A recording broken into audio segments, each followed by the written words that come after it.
Welcome to one of the most confusing NHL drafts in recent memories. The 2022 NHL draft is coming up in just a couple of days, and honestly, I don't think anyone really knows what's going to happen. There's been a lot of chaotic events around the world that have certainly impacted a number of the rankings, whether it's COVID or the Russian invasion of Ukraine. There are so many storylines with this year's draft, and for the Winnipeg Jets finally having two first-round picks, could this be one of the best in terms of underrated gems the Jets have had, or is this draft poised for disaster? We're going to take a look at some rankings and see who the Jets might end up with at their respective picks on tonight's episode of Locked On Winnipeg Jets. You're Locked On the Hockey Jets, your daily podcast on the Winnipeg Jets. Part of the Locked On Podcast Network, your team every day.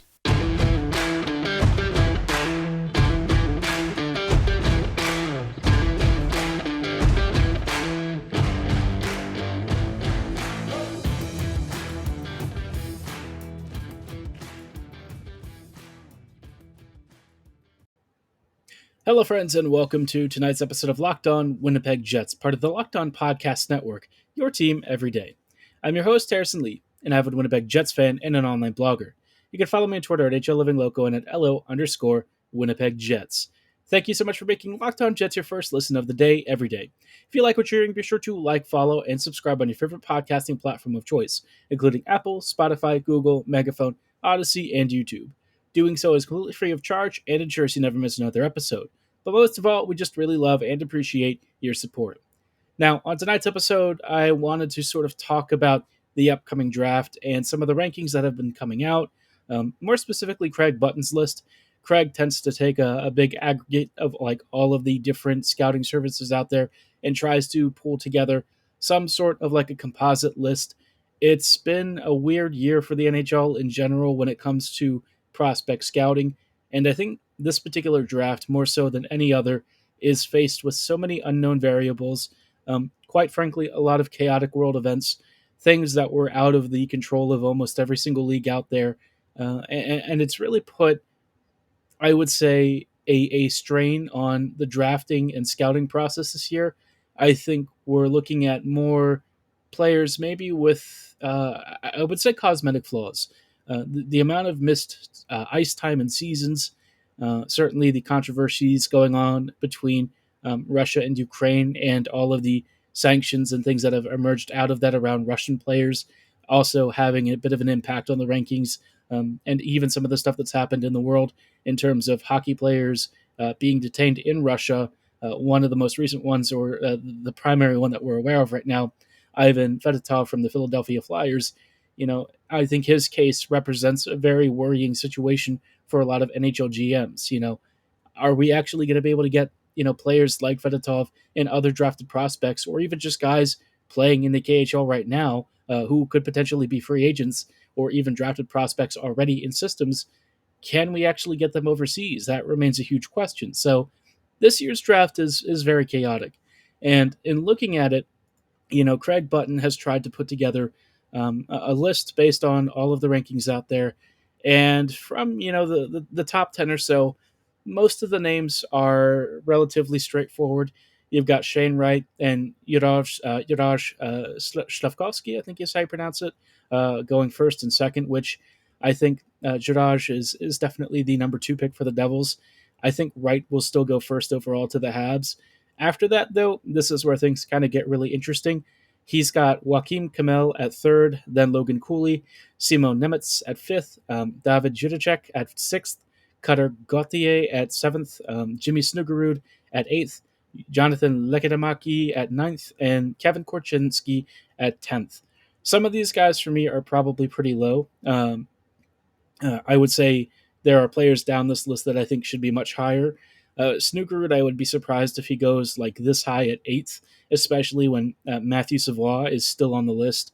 There are a number of other players that could probably have a chance to push up. I think Frank Nazar is pretty far down the list, and we'll talk about where he is in just a little bit. But, the top 10 here, I think definitely has some controversy.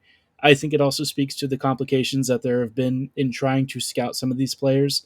I think Scouting has done one of the best jobs trying to prepare reports and give you footage and really good insight into what has been going on. Smart Scouting has also been doing a really good job. A number of folks out there, great services, elite prospects, of course, they've prepared their reports. And so it's been, it's not like no one's had eyes on a lot of these guys, but of course, it's just hard to find any sort of consensus. And so some of these picks I'm not super surprised by.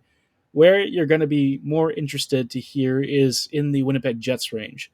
Um, so we'll go through 11 through 20 because this is roughly where the Jets might find somebody for the first pick, right? At 11th, you've got Pavel Mintyukov, then Danila Yurov, followed by Owen Pickering, Yuri Kulik, Ivan Miroshnichenko, then Jagger Firkus, Marco Kasper, Liam Ergren, and then Matthew Savoie, followed by, at 20th overall, Reed Schaefer. I don't know much about Schaefer. He's one of the names that I think probably got pushed up a little bit on this list. I don't know if he's too high or too low, but he's not one that I've heard talked about excessively in like the top 20 picks or so. Might just be me not fully seeing the picture, but most of these other guys have been roughly somewhere in this anywhere from like 10 to 25 range. This middle of the first round is like really complicated, and it's been difficult to figure out roughly where guys kind of fall in the rankings. One of the names that definitely stands out for the Jets here, among many, is Matthew Savoie sitting this far down. If Savoie is going to be somehow available at 14th overall, I don't really think the Jets have any sort of choice here. You have to take him.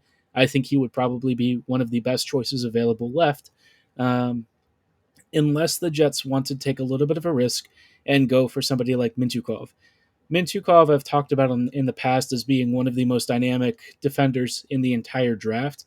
He's super exciting, and there's a lot of his game that I think would definitely translate to pro-level hockey, especially the offensive capability, the edge work, the vision, and shooting ability. I mean, this guy is an offensive monster. The problem with him is that his defensive work probably needs some polishing, and like I've mentioned in the past, he had some moments that kind of reminded me a little bit of Logan Stanley. I don't know if it's more of an issue with the team that he plays for in Saginaw, maybe asking him to do some things that aren't that optimal, pinching at the blue line kind of as a Logan Stanley thing. And we all know that that didn't exactly go well. But aside from that, Danila Yurov would also be a stellar pick. Yurov has been very talked about, and I believe he's one of Magnitokorsk's really talented skaters. From what I understand, he is a very good scorer. Certainly one of the top prospects this year. And I think if he fell this far down, I would say like people are kind of expecting him in the 12 to 14 range, but I think he would be a very exciting player, somebody that has great passing ability and certainly a strong frame. And while his KHL numbers might not look crazy for people right now, I think you really don't worry too much about that. I mean, he's like 17 or 18. Yeah, he's 18, super young. Consistently ranked in the top 10 or 15 picks by most of the major scouting services. A lot of people are excited about his edge work matched with his strength and frame, plus his vision and spatial awareness. So I think that there's a really good winger there. And certainly the Jets, they could definitely take a punt here, but Yurov might be a victim of course, the fact that he plays in the KHL. And I want to talk about this in a little bit just after the break, because I feel like this whole draft is kind of hinging on the availability of Russian players in North America. And that, for a lot of people is still up in the air. So, in just a little bit, we'll talk about how this might shape some of the top of this round, especially because a number of Russian players are actually on this list very high up. But before we go any further, I do want to shout out our wonderful partners at betonline.net. Those of you who have listened to this podcast a while know that I'm personally somebody who's not really big into online betting. I didn't know much about it until I tried BetOnline. And, even now, there are still moments where I'm not super clear on it. But BetOnline, when I used it to bet on the Bundesliga match, really couldn't have been easier to use. It's super informative. They make the bets, odds, and lines very easy to understand. And placing your bet itself is actually super easy, including, making your deposit, registering for a free account. All that stuff, very straightforward, very user-friendly. And more than just online betting, they've also got league news, updates, they've got podcasts, articles, everything surrounding all of your favorite sports, whether you're into baseball, NFL football, of course, MMA, boxing, golf, you name it, they've probably got it. And if you're not into sports, no problem. They've also got Vegas casino games so that they cover every single base for all users, no matter what you're into. Again, getting started really couldn't be easier. Just register for a free account at betonline.net on your laptop or mobile device to get started. Because BetOnline is where the game starts. Hello, friends, and welcome back to this episode of Locked On Winnipeg Jets. Thank you so much for choosing to make us your first listen of the day every day. Obviously, right now we're talking about the NHL draft and the stuff that's going to come out over the next couple of days, which I think is going to be very interesting to see and very complicated. This year's draft, a lot of questions and, for me, a lot of uncertainty. And kind of on that same note, I wanted to encourage you to check out the NHL draft coverage that we're going to have across the network coming up this week. It's right around the corner, and our team of local hosts and draft experts are going to be breaking it down with insights and analysis for every single first-round pick. This for the Jets is obviously very crucial because, like I've said before, we have the 14th and 30th overall picks. And after 15 minutes after the picks go live, I'm going to have some analysis on the Jets, whether they've made trades around these picks or whether they've just gone for the selection. I'll give you my thoughts on the prospects they've taken and, what the next steps are with each of these guys. Again, 15 minutes after the picks are made. So be sure to subscribe to Locked On Winnipeg Jets on YouTube for all the latest updates, as well as continuing Jets analysis throughout the rest of the offseason and into next season. Circling back towards the draft itself, one of the big things that I think a lot of people are trying to figure out is anyone actually going to draft Russian prospects, especially guys overseas? Players like Pavel Mintyukov don't have this issue, I don't think, because Mintyukov is already in North America. But for a guy like, say, Miroshnichenko and, Danila Yurov, there's a bit of uncertainty as to their availability. And we've already seen bureaucracy causing issues overseas. The one player from CSKA Moscow, Fedotov, has been detained because he was viewed as an army deserter, basically, for failing to report to duty and instead signing a contract with the Philadelphia Flyers. And I think that stuff like this is going to continue to happen. I don't know if any of these other teams have particularly unique situations with their involvement in the military like CSKA does.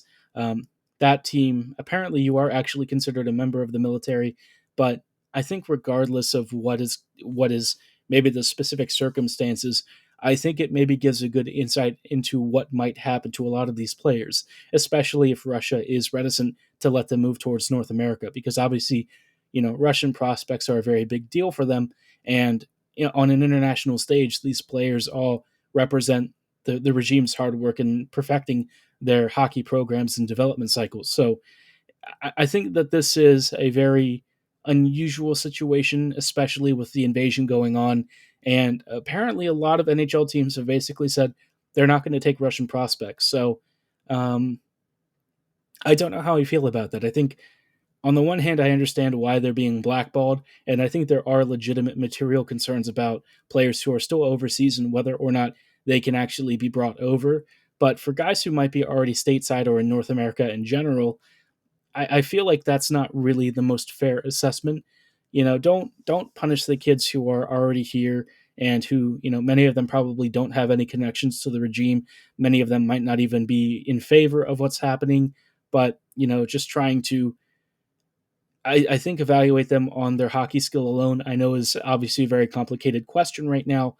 I just don't feel it's necessary to further punish a lot of the players who probably don't have any involvement in this process and maybe are even against the war. So, yeah, I think this year's draft, especially in the first round, there's not that many top-ranked Russians, but the ones that are there are pretty high profile among the first 15 or 20 picks.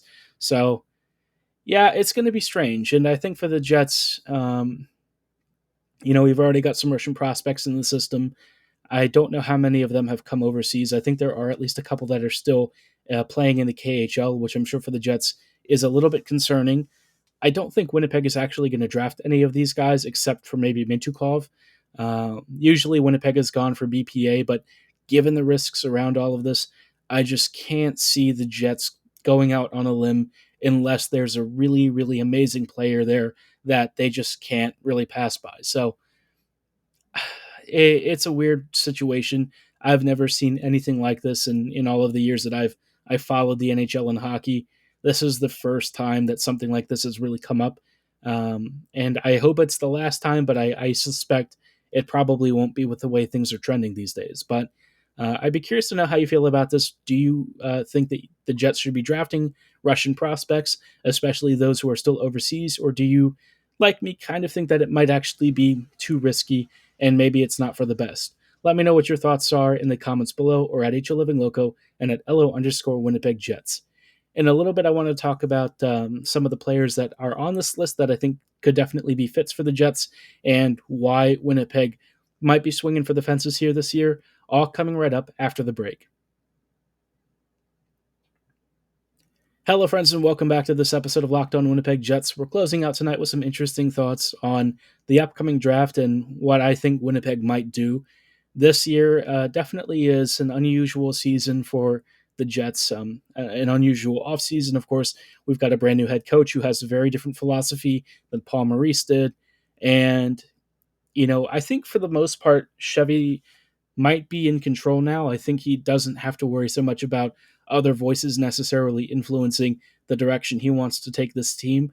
And if that's the case, I think Chevy has tended to really prioritize a lot of high end skill and puck moving ability. So I think if a guy like Pavel Mintyukov is going to be available at, say, 14th overall, I would imagine that Cheveldayoff is probably slamming the draft button. I really don't think many other players are going to be available at that ranking that would really catch his eye more.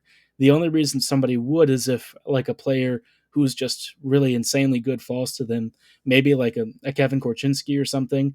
I've seen on a lot of mock drafts, including Scouting's own mock draft, Denton Mateychuk being the option here. Mateychuk would also be awesome. I really don't think you could go wrong there. But Mateychuk might be a little bit more of a well-rounded pick, but in terms of like offensive ability and skill, there's a decent chance that Mintyukov might be an even bigger prospect. Again, he carries a decent amount of risk, but if you're picking at 14th overall and you land one of those two guys, there's just really no complaints. I mean, these two guys are both really amazing talents, and I think that there's a lot there that, especially if the Jets kind of modernize their back end, I think both could potentially fit the future core. Now, if somebody like Matthew Savoie or something somehow falls to this position, I just can't see the Jets really passing up on him.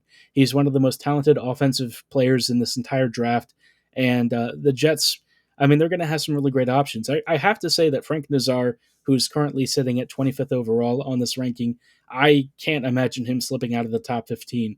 I think that he's one of the most efficient and most clean, so to speak, offensive prospects in this draft, and you have to think that somebody is definitely going to be taking him a little bit higher. Moving down the list, though, towards 30th overall, you start to see some interesting names. We'll start at 23rd overall because this is another player that Scouting thought might be in Winnipeg's range. Luca Delbel-Belus at 23 overall. Then at 24th, Denton Mateychuk, which I can tell you right now, Mateychuk's not falling to 24th. I'm pretty sure he's going to go top 15 as well. Same with Frank Nazar at 25th overall. And then at 26, you start to see names that are probably a little bit more fair in this range. You've got Rutger McGroarty, then Callie Odelius, then Matthias Havelid, and then Connor Geeky and Noah Ostlund, rounding out the last couple of picks here at 30th overall. So in this range, I think the Jets have a chance to grab a really decent, I would say most likely one of the Swedish prospects. I don't know that Ostlund would be one of those guys that's going to be available at 30th overall. I could see him going somewhere in the 20 to 25 range, maybe a little bit after that, but where the Jets are picking, Connor Geeky is probably one of the guys that's more likely to be there. Same with like a McGroarty type. For these guys, the Jets, they're not going to get somebody with like crazy potential. And for me, that's kind of why seeing both Gleb Trikazov and Brad Lambert on this list, I would say swing for the fences if you can get either of those guys at 30th. If you've got any of those players available to you, I just don't see a reason why that you should walk away from them. At 42nd and 43rd overall on this list, the fact that they're even approaching and into the second round for me is criminal. I think both are first-round talents, and Lambert in particular, both Lambert and Trikazov really are just crazy talents with such extraordinary individual skill that I kind of want to bet on them. Obviously, both have some work to do. Lambert especially has had a really rough go of it in Finland, but if you've actually watched Scouting's report, you've probably heard by now that it might not all be on him. So you've either got the really dynamic scorer in Trikazov or in Lambert, one of the most creative playmaking forces out there, who has incredible speed and some of the best individual talent and skill, as well as skating in the entire draft. So at 30th overall, I would really prefer Chevy to just go for it. Don't go for like a geeky type. I think Connor is going to be a good prospect and somebody that might even develop into a really solid middle six center. But his ceiling I think has a cap, and I know that having like a guaranteed NHL player actually carries a lot of value, especially for a late first. Um, but I just feel like if somebody like Lambert or Trikazov is still on the board, go for it. The worst case scenario is you maybe only get one NHLer out of the two picks that you've got, and I think that is okay. I think if you've gotten one even that plays 100 plus games, you're just laughing at the bank. So hopefully Winnipeg can draft really well. I'd be curious to know who you think the Jets should take at some of these picks. Be sure to let me know again at HL Living Loco on Twitter and at LO_Winnipeg Jets, same place, or in the YouTube comments below. But for tonight's episode, that is going to be all the time that we have. Thank you so much for making Locked On Jets your first listen of the day every day. Stay tuned to the rest of the week as we continue to monitor the free agent market. We're going to talk about which guys maybe the Jets should take a look at now that they have a coach with a clear philosophy and who might fit this philosophy, whether it's going to be cheap or more expensive, and any additional trades and moves that happen, especially those that might concern the Jets. But again, for tonight's episode, that is going to be all the time that we have. While you're at it, be sure to make your second listen Locked On NHL. Locked On experts give you a daily 30-minute podcast on all things NHL all year long. Stay up to date on every in and trend around the league, delivered to you fresh daily with Locked On NHL, your daily 30-minute NHL podcast. Be sure to like, follow, and subscribe on your favorite podcasting platform of choice. And as always, thank you so much for listening. Have a great night, and go Jets go.